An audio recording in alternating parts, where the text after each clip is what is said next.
Alhamdulillah Rabbil Alameen. Salatu wassalamu ala rasulihi khatamin nabiyyin wa ashabihi at-tahirin wal muslimina wal mu'minina kullihim ajma'in, amma ba'd.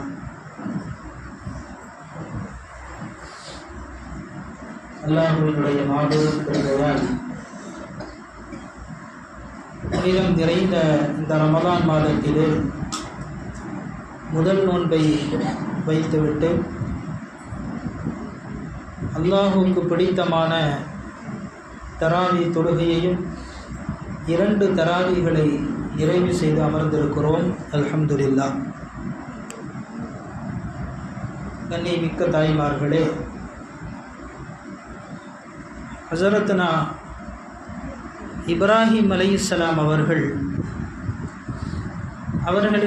அவர்கள் வாழ்ந்த காலத்திலே ஒரு பஞ்சம் ஏற்பட்டது. மக்கள் பஞ்சத்தினால் உணவு கிடைக்காமல் கஷ்டப்பட்டு கொண்டிருந்தார்கள். அப்பொழுது அந்த ஊரை சார்ந்த மக்கள் இப்ராஹிம் அலைஹிஸ்ஸலாம் அவர்களினுடைய வீட்டிற்கு சென்றால் ஏதேனும் இப்ராஹிம் நபி கொடுத்து உதவுவார் என்ற நம்பிக்கையிலே அந்த ஊர்க்காரர்கள் இப்ராஹிம் அலைஹிஸ்ஸலாம் அவர்களினுடைய வீட்டிற்கு வருகிறார்கள். வீட்டிலே இருந்த நபீனா இப்ராஹிம் அலைஹிஸ்ஸலாம் அவர்களிடத்திலே இந்த ஊர் மக்கள் கேட்கிறார்கள், நபியே, ஊரெல்லாம் ஒரே பஞ்சமாக இருக்கிறது, மக்கள் சாப்பிடுவதற்கு கூட வழியில்லாமல் தானியங்கள் எல்லாம் தீர்ந்து போய்விட்டது, எனவே எங்களுக்கு ஏதாவது உதவி செய்யுங்கள், எங்களுக்கு உணவை ஏற்பாடு செய்து கொடுங்கள் என்று அந்த ஊர்வாசிகள் ஹஸரத்னா இப்ராஹிம் அலைஹிஸ்ஸலாம் அவர்களிடத்திலே கேட்டார்கள். இங்கே நிலைமை என்னவென்றால், ஊருக்கே பஞ்சம் என்றால் இப்ராஹிம் அலைஹிஸ்ஸலாமுடைய வீடு மட்டும் என்ன செழிப்பாகவா இருக்கும்? அவருடைய வீட்டிலும் பஞ்சம்தான்.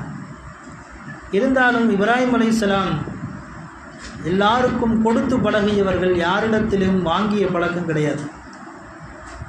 இருந்தாலும் சூழ்நிலையின் காரணமாக ஹஸரத்னா இப்ராஹிம் அலைஹிஸ்ஸலாம் அவர்கள் ஒரு ஏற்பாடு செய்கிறார்கள்.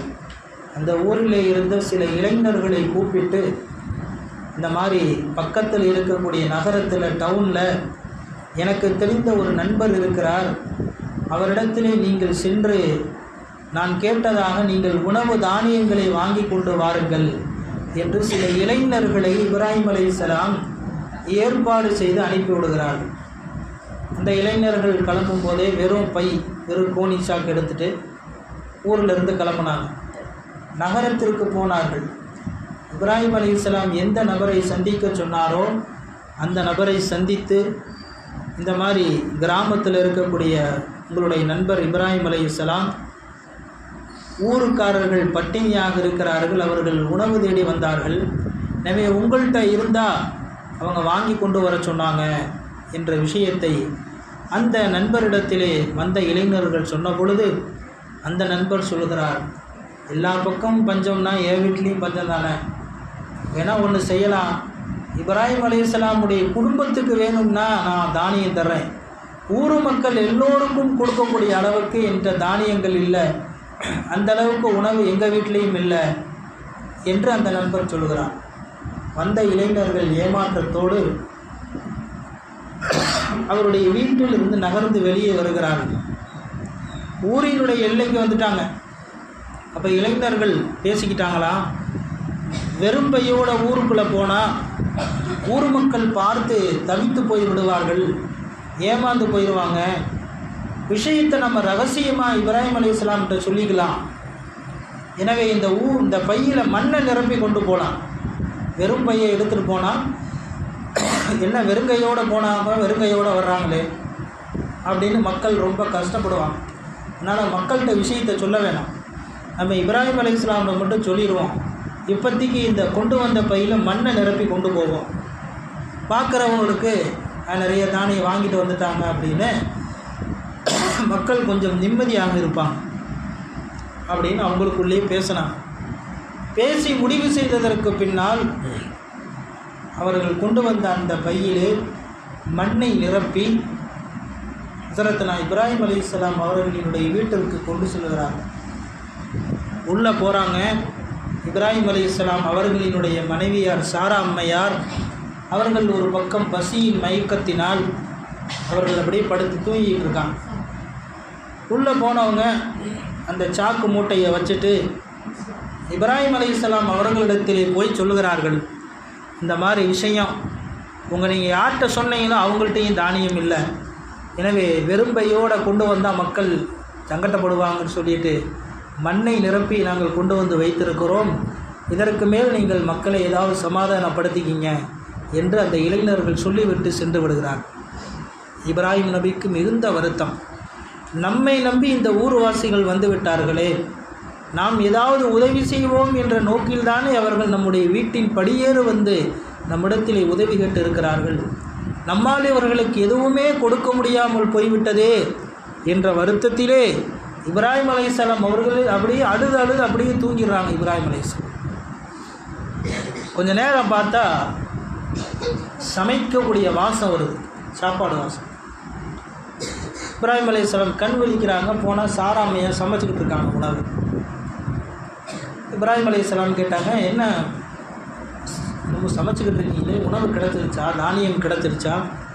ஆமாம், அதான் நீங்கள் சொல்லி விட்டீங்களே, உங்கள் நண்பர் கொடுத்து அனுப்பியிருக்கார், அந்த பையில் தான் இருக்குது, அதிலேருந்து தான் எடுத்து சமைக்கிறேன் அப்படின்னு. அந்த பையிலையா? ஆமாம், அந்த பையில் தான் இருக்குது, உங்கள் நண்பர் கொடுத்து விட்டார்ல, அதில் தான் இருக்குது.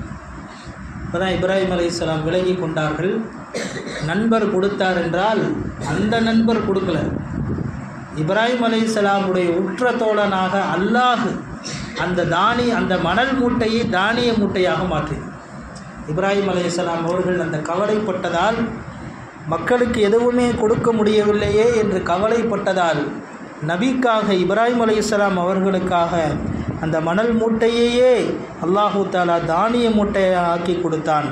அதற்கு பின்புதான் அல்லாஹு தாலா இப்ராஹிம் அலைஹிஸ்ஸலாம் அவர்களை வத்தகதல்லாஹு இப்ராஹிம கலீலா, இப்ராஹிம் அவர்களை என்னுடைய உற்ற தோழராக நான் ஆக்கி கொண்டேன் என்று அல்லாஹ் சொன்னான். இது மாதிரி இப்ராஹிம் அலைஹிஸ்ஸலாம்கிட்ட நிறைய நல்ல குணங்கள் வரலாற்றிலே வருகிறது. இப்ராஹிம் அலைஹிஸ்ஸலாம் ஒரு நேர உணவை கூட விருந்தாளி இல்லாமல் சாப்பிட மாட்டாங்க. ஒரு நேர உணவை கூட பக்கத்தில் யாராவது ஒரு விருந்தாளியை கொண்டு வந்து அவங்களோடு சேர்ந்து தான் இப்ராஹிம் அலைஹிஸ்ஸலாம் அவர்கள் உணவை சாப்பிடக்கூடியவர்களாக இருந்தார்கள் என்று வருகிறது. ஒரு நாள் இப்ராஹிம் அலைஹிஸ்ஸலாம் அவங்களுக்கு பக்கத்தில் உட்கார்ந்து சாப்பிட விருந்தாளி யாருமே இல்லை. அப்போ வெளியே கிளம்பி போனாங்க இப்ராஹிம் அலைஹிஸ்ஸலாம், யாராவது விருந்தாளி இருந்தாங்கன்னா கூட்டிகிட்டு வந்து நம்ம வீட்டில் அமர வச்சு சாப்பிட்லாம் அப்படின்னு போகிறாங்க. யாருமே கிடைக்கல. கவலையோடு வீட்டிற்கு திரும்பினார்கள் இப்ராஹிம் அலைஹிஸ்ஸலாம். வீட்டிற்கு வந்து பார்த்தால் வீட்டிலே ஒரு நபர் இருக்கிறார். இதை கேட்டாங்க இப்ராஹிம் அலைஹிஸ்ஸலாம், நீங்கள் யார், என்னுடைய அனுமதி இல்லாமல் என் வீட்டுக்குள்ளே எப்படி வந்தீங்க என்று இப்ராஹிம் அலைஹிஸ்ஸலாம் கேட்டார்கள். அதுக்கு அவர் சொன்னார், அந்த நபர் சொன்னார், நான் இந்த வீட்டின் உண்மையான அதிபதியின் அனுமதியோடு தான் வந்திருக்கிறேன். இப்ராஹிம் அலைஹிஸ்ஸலாமுக்கு புரியல, குழப்பமாக இருந்தாங்க. அப்போ தான் அவர் சொன்னார், நான் உங்களுடைய இறைவனான அல்லாஹ் அனுப்பி வைத்த வானவராக மலக்காக இருக்கிறேன். அல்லாஹ் உங்களுக்கு ஒரு சுப செய்தியை சொல்லும்படி அல்லாஹ் உங்களுக்கு என்னை அனுப்பி வைத்தான். என்ன சுப செய்தி? அல்லாஹு தாலா இந்த உலகத்தில் ஒரு அடியானை தனக்குரிய நேசராக தேர்ந்தெடுத்து விட்டான். தனக்கு பிடித்த உற்ற தோழராக அல்லாஹ் ஒரு நேசரை தேர்ந்தெடுத்து விட்டான் என்ற சுப செய்தியை தான் உங்கள்கிட்ட சொல்ல வந்தேன். இப்ராஹிம் அலைஹிஸ்ஸலாமுக்கு சந்தோஷம். அல்லாஹ் ஒரு அடியாரை உற்ற தோழராக தேர்ந்தெடுத்து கொண்டானா? அந்த அடியான் யார் சொல்லுங்க, இன்றிலிருந்து நான் அவரோடு தோழமை கொள்கிறேன், நான் அவரோடு சேர்ந்து வாழ்கிறேன். அந்த தோழர் யார்? அல்லாஹ் தேர்ந்தெடுத்து கொண்ட தோழர் யார் என்று இப்ராஹிம் அலைஹிஸ்ஸலாம் அந்த வானவரிடத்திலே கேட்டார். இந்த வானவர் சொல்கிறாரு, அவர் எங்கேயும் இல்லை, இங்கே தான் இருக்கார். இங்கே தான் இருக்காரா? எங்கே இருக்கிறார் சொல்லுங்கள். மலக்கு சொன்னார், அவர் வேறு யாரும் இல்லை, உங்களைத்தான் அல்லாஹ் சுப்ஹானஹு வ தஆலா தன்னுடைய உற்ற தோழராக தேர்ந்தெடுத்து கொண்டான். இப்ராஹிம் அலைஹிஸ்ஸலாம் கேட்டாங்க, அல்லாஹ் என்னையே உற்ற தோழராக தேர்ந்தெடுத்து கொண்டான், என்னை எதற்கு அல்லாஹ் தன்னுடைய கலீலாக தேர்ந்தெடுத்து கொண்டான் என்று கேட்டபொழுது அந்த மலக்கு சொன்னார், இப்ராஹிம் அவர்களே, அல்லாஹ் உங்களை ஏன் தன்னுடைய நேசராக ஆக்கி கொண்டான் தெரியுமா? ஏன் தன்னுடைய உற்ற தோழராக ஆக்கி கொண்டான் தெரியுமா? ஏனென்றால் நீங்கள் அனைவருக்கும் கொடுத்துதான் பழகியிருக்கிறீர்கள், யாரிடத்திலேயும் வாங்கி பழகியதில்லை. எனவேதான் அதன் காரணமாகத்தான் அல்லாஹ் உங்களை உற்ற தோழராக தேர்ந்தெடுத்திருக்கிறான் என்று அந்த மலக்கு இப்ராஹிம் அலைஹிஸ்ஸலாம் அவர்களிடத்திலே சொன்னதாக வரலாறை நாம் பார்க்கிறோம். எனவே கண்ணியமிக்க அன்பு தாய்மார்களே, இந்த ரமதானுடைய மாதத்தில் நம்மால் முடிந்த அளவு பிறருக்கு உதவக்கூடிய நற்குணம் நம்மிடத்திலே வர வேண்டும். நபி ஸல்லல்லாஹு அலைஹி வஸல்லம் அவங்க சொல்கிறாங்க, ஒரு தாட்டி ஆயிஷா ரலியல்லாஹு அன்ஹா கேட்டாங்க, யா ரசூலல்லாஹ், யாராவது ஒருவர் ஏதாவது ஒரு வஸ்துவை நம்மள்கிட்ட கேட்குறாங்கன்னு சொன்னால் அந்த பொருளை நாம் கொடுக்காமல் இருப்பது ஹராமாக ஆகுமா? ஏதாவது ஒரு வஸ்து கேட்டாங்கன்னா நம்ம கொடுக்காமல் இருக்கலாமா? அப்படி ஏதாவது ஒரு வஸ்துக்கள் இருக்கிறதா என்று ஆயிஷா ரலியல்லாஹு அன்ஹா நபி ஸல்லல்லாஹு அலைஹி வஸல்லம் உங்கள்கிட்ட கேட்டாங்க.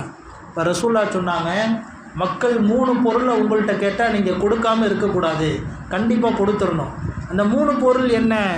ஒன்று நபி ஸல்லல்லாஹு அலைஹி வஸல்லம் சொன்னாங்க, அல்மா, தண்ணீரை யாராவது கேட்டால் நீங்கள் கொடுத்துருங்க, கொடுக்காமல் இருக்காதீங்க. கொடுக்காமல் இருப்பது ஹராம்.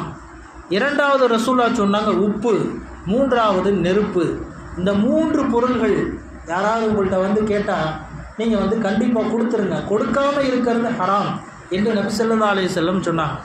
ஆயிஷா கேட்டாங்க, நாயகமே தண்ணீரை சொல்கிறீங்க, அது எனக்கு புரியுது, தண்ணீர் தாகத்தோடு இருக்கக்கூடியவர்களுக்கு தண்ணீர் கொடுக்க வேண்டும், அது சரி.